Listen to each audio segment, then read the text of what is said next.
இன்றைக்கி நம்ம வறுத்த சாம்பார் செய்ய போகிறோம். அதுக்கு தேவையான பொருட்கள்: கடுகு, கருவேப்பிலை, சின்ன வெங்காயம், பெரிய வெங்காயம், உருளைக்கிழங்கு, தக்காளி, தேவையான அளவு காய்கறிகள், புளி கரைசல்.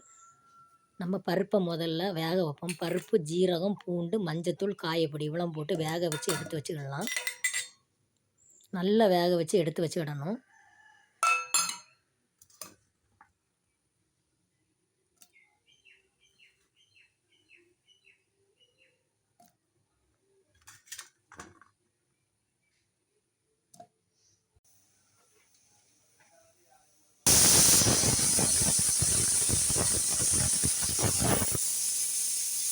வேக வைத்த காய்கறிகளை மீதி இருக்கிற தக்காளி, சின்ன வெங்காயம் இதையெல்லாம் தாளிக்கிறதுக்கு எடுத்து வச்சுக்கலாம். முதல்ல ஆயில் சூடானவங்க கடுகு, கருவேப்பிலை, சின்ன வெங்காயம் போட்டு தாளித்து, தேவையான அளவு பச்சை மிளகாய் போட்டு தாளித்து, தக்காளி போட்டு வதக்கி, அதுக்கப்புறம் நம்ம மல்லித்தூள், மிளகாத்தூள் எல்லாம் வறுத்து திரித்து வச்சுருந்த பொடியை எடுத்து போட்டு வதக்கி, அப்புறமா புளி கரைசல் விட்டு கொதிக்க விட்டு வேக வச்ச பருப்பை போட்டு இறக்குனா சாம்பார் ரெடி. இந்த சாம்பார் கருப்பு கலரில் தான் இருக்கும்.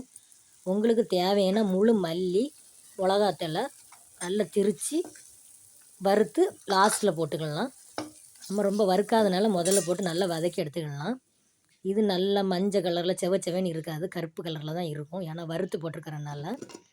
இனி நம்ம வேக வச்ச பருப்பை போட்டு இறக்கி கொதித்தோன்னே இறக்கி எடுத்துட வேணும்னா வறுத்த சாம்பார் ரெடி.